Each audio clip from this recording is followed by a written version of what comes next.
Pat from Rain Country, and today I'm going to install the nut butter grinding assembly on our country living mill. So I have to remove that spring inside here. There's two washers on the inside of that. This adjustment knob to adjust the coarseness of the grinding, and this grinding plate here, and then another grinding plate back behind this. Now, I've had this apart before I shot this video, so I know what's in there and I know what I have to deal with, so I don't bore you guys to death with that. I took it apart and detailed it up, cleaned it up, and put it back together again just to show you guys. What I found is that if I count where we had this adjusted, you could adjust this loose or fine depending on how coarse or fine you want your flour.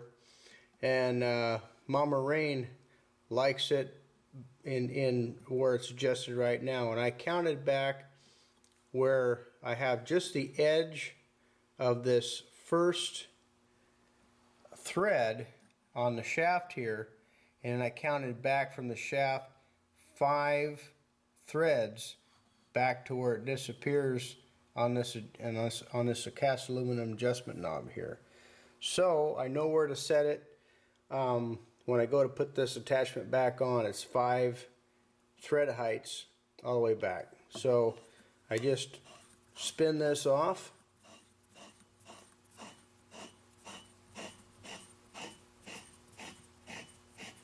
And the spring is keeping tension on this front wear plate here. Not a wear plate, but grinding plate. You have 2 washers and this grinding plate. So in order to remove that short keyway, I just take this 5/8" wrench, push in on that spring, and in order not to push the shaft, I want to hold the shaft in.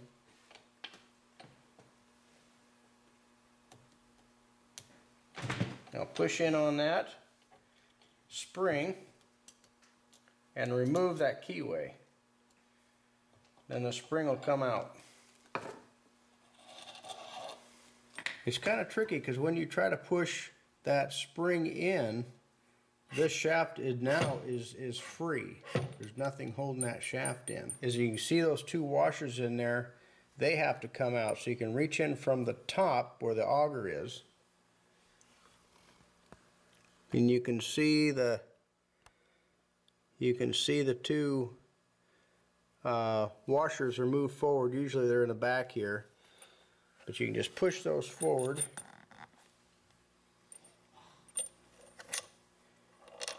And grab a hold of them and remove.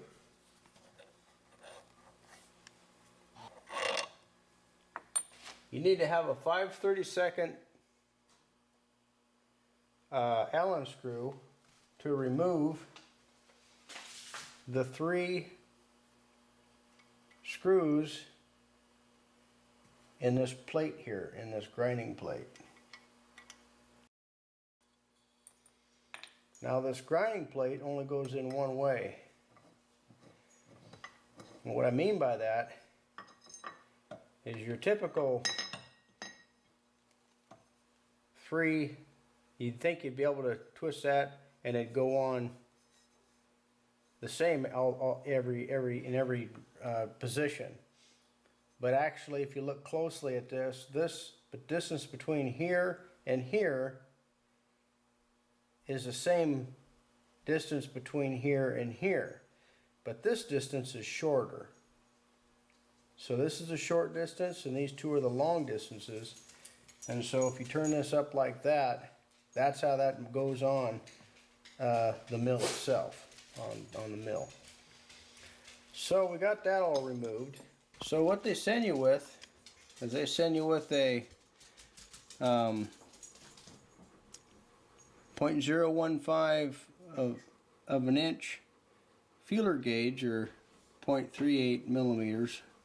It's a feeler gauge to get you a rough estimate of the gapping between your grinding or your milling plates here. And this will actually, from what they tell me, is it sets this for crunchy peanut butter.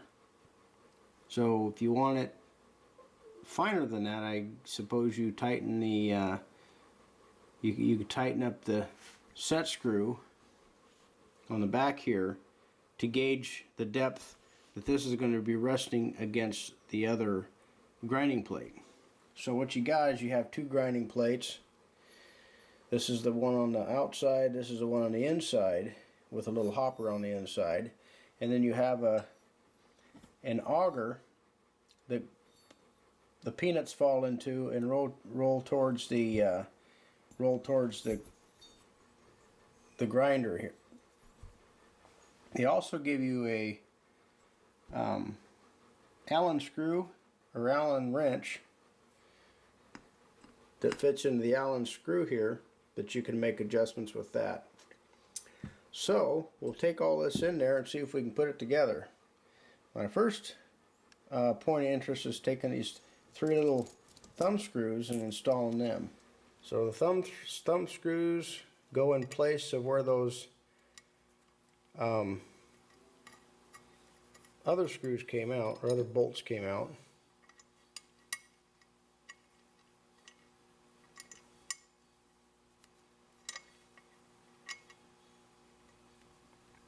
They just put them in a couple of threads worth.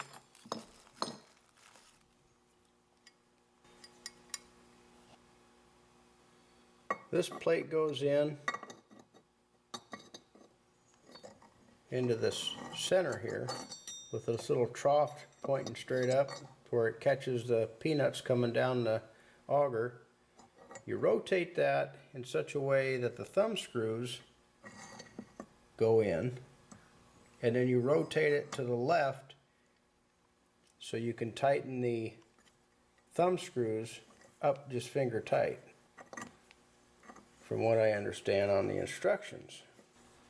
So when you tighten these down, just make sure you don't have any of that narrow side showing. Just make sure before you tighten it all the way down, finger tight, those are all the way into the narrow part of that slot.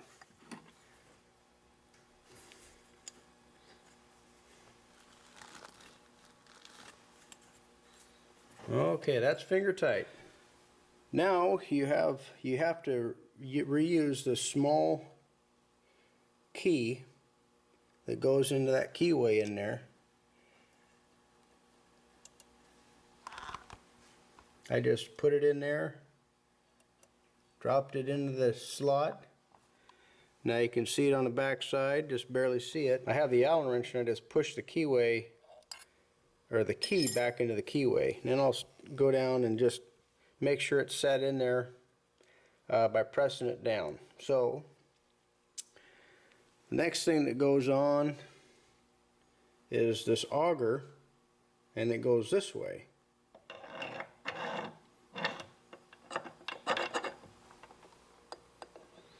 Now you have to rotate this around to match up to the keyway.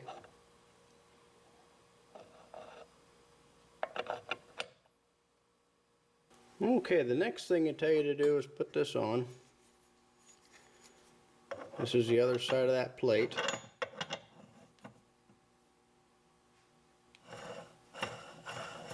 And they give you this feeler gauge to give you a rough idea how tight you want this, so you can start making it, the distance between the plates, wider or narrower depending on the coarseness of your peanut butter. If you want creamy, I'm going to assume that you're going to want this to be a little closer together.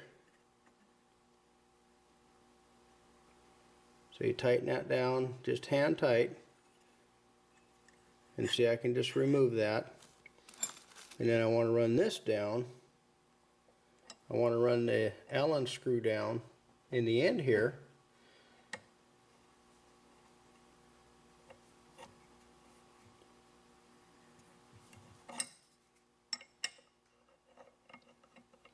And when you do this, and when you do that, you're going to want to hold down the grinding wheel, or the handle. You're going to want to hold the handle at the same time that you tighten the wrench. Okay, so I've done that.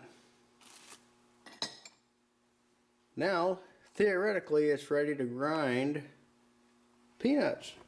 All right, so Patrick got the peanut butter attachment all installed, and as you can see, I've already been trying it out, and the peanut butter tastes amazing. And so I want to show you how this works. Now, doing it by hand, it's actually pretty easy to turn. It's a little bit easier than turning when using a hard wheat grain, but it's still going to take a lot longer to do it this way. So he has the motor attachment back there, and I've got a power cord here hooked up to our solar outlet just in the other room. So I'm going to plug that in so you can see how that works with that. And there it is. I got peanut butter kind of flying everywhere.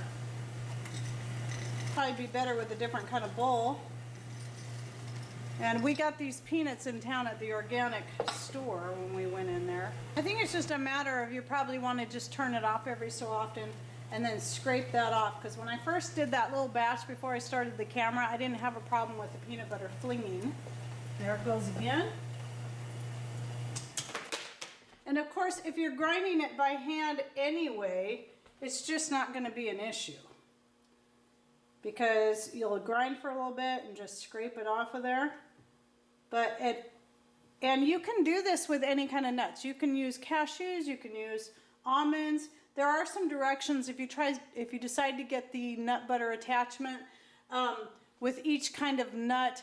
Some of them you're going to want to put in slower and not pour in a bunch like you can with the peanuts. You can put a whole bunch in at a time. But if you're going, I can't remember which one it is. It might be cashews, and some of the smaller ones that you want to pour in a little bit slower rather than filling your hopper up. But yeah, there you have it. It seems to work really good. And so I'm going to continue grinding up the rest of the peanuts we got into peanut butter, and we'll have some fresh homemade peanut butter to make sandwiches and whatever we want with, or maybe even some more of that chocolate peanut butter. I just might have to go ahead and make those with this. So if you haven't seen that video, you can find that right up here. All right, and if you're interested in the Country Living Grain Mill, I will put the link to that below like I always do in all my videos, because I think this is just a really great piece of equipment for the homestead. You have the option of doing grinding by hand if you have no power, or if you have solar power, hooking up a motor like Mr. Rain showed you in that one video. And if he didn't point to it already, I'll link to that right up here as well. And so you have different options. And so I know if I don't have solar power, the power goes out, I can make my own peanut butter or other kind of nut butter, or grind my own flour and not have to worry about it. Because grinding by hand I do find quite fun, and it's just time intensive, but it is good for those arm muscles. Hope you enjoyed this video and that maybe you learned something new. Thanks for watching. Take care, and God bless. Hey guys, this is Pat from Rain Country, and I'm going to attempt to install the peanut plates, peanut grinders, peanut attachment, peanut butter.